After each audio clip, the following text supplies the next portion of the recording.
The Prabhupada Connection. Causeless Mercy. 96. The Need for Vedic Theatre in America. By Bhakta historian. As long back as 1978, when I slowly became acclimated to Krishna consciousness, one of the things that really enlivened me was live stage drama. I remember being captivated by the devotee production of the Ramayana at the old 55th Street ISKCON Temple in New York City one evening. The character of Ravana, brilliantly performed with great gusto by the late Loka Mangala Das, for me was an electrifying experience and solidified my faith in the great Vedic literatures. Since that time, I have often said and believed then as I do now that it is essential that the devotees begin performing plays for audiences on an ongoing basis. Certainly Sunday feast crowds would appreciate live performance. There is no better way of presenting the conclusions of Sastra than through live stage plays that are at once emotional and kinetic. While doing temple plays and skits is not new, it is time to do them on a rotating basis as in repertory, whether they be inside the temple or at other venues accessible to the general public. It was also my desire to have a Vedic dinner theatre concept by which plays like Mahabharata, Ramayana and various other plays be performed several evenings a week. Audiences could take in a dinner and a play. Another aspect is that this idea could also be a boon in book distribution.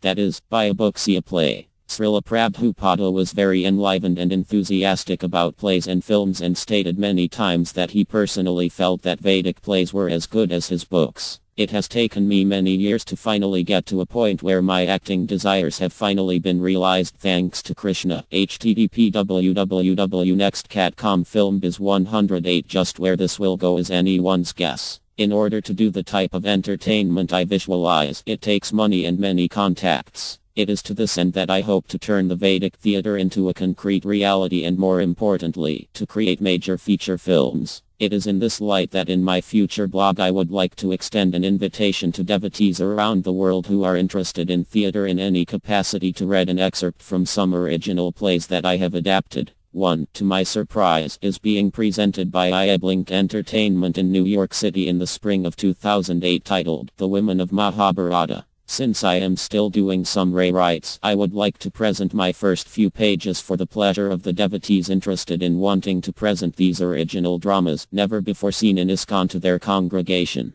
Since my original works have a copyright, I would gladly give permission for any devotee seriously interested in reading and having a desire to want to do the plays listed. The plays will be Srila Vyasadeva's Story, 60 minutes, a one-man play. Srila Prabhupada's Story, 60 minutes, a one-man play. This is new. Needs a brilliant devotee actor who can portray Srila Prabhupada faithfully. The entire story takes place aboard the steamship Jaladuta in September 1965 before docking in New York Harbor. Very dramatic and emotional. The Women of Mahabharata, 60 minutes, with or without Bharatanatyam dance. This is very accessible to multicultural audiences. It is also a great vehicle for 5 devotee women actors. Story takes place many years after the famed Battle of Kurukshetra as the women lament the loss of millions dead and some of the events leading up to the Great Bharata War. In my next 3 blog postings I will have the first several pages from each play to give the devotees a sampling.